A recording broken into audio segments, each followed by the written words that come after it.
অনেক মদখোর আমার সাথে বসে একসাথে ডিনার করে, হাফ প্যান্ট পরা, গলায় স্বর্ণের চেইন, হাতে স্বর্ণের ব্রেসলেট, আইসা আমার সাথে ডিনার করছে, আছে এরকম। গাঁজাখোর আসো বসো, বসলেই তো আমি ওর ডিএনএ, চিন্তার ডিএনএ চেঞ্জ করে দেওয়ার সুযোগ পাবো, চিল্লায় বলো ঠিক কি না?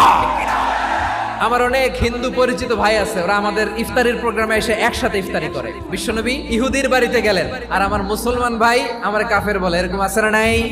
মুসলিমরা দেখতে পারে না, সহ্য করতে পারে। বিষ্ণু ইসা ইসলামের খাদেম ছিল ইহুদি, এতদিন খেদমত করলো, একদিনও বিশ্বনবী ওর কালিমার দাওয়াত দেয় নাই। কারণ কি? বিশ্বনবী একটা ভালো সময়ের অপেক্ষা করতেছিলেন, দায়ী সুযোগ খুঁজে কখন দাওয়া দিলে ব্যাটে বলে হবে, ঝোপ বুঝে কোপ মারে। বিষ্ণু ইসা ইসলাম ভালো সময়ের অপেক্ষা করতেছিলেন, দেখি আস্তে আস্তে এমন সময় আসছে, ছেলে এবার মুমূর্ষ, যখনই টাইমিং পেয়েছেন দাওয়াত দিলেন, পড়ো লা ইলাহা ইল্লাল্লাহ। প্রতিবেশী ইহুদি হোক হিন্দু হোক, যাবেন, সুসম্পর্ক রাখবেন, উপহার দিবেন, বিপদে পাশে দাঁড়াবেন, অসুস্থ হইলে একটু আপেল নিয়ে যান, আঙ্গুর নিয়ে যান। ইসলামের বিউটি দেখে, সৌন্দর্য দেখে অবাক হবে, নসিব ভালো হলে কোনোদিন কালিমা পড়ে মুসলমান হয়ে যাবে।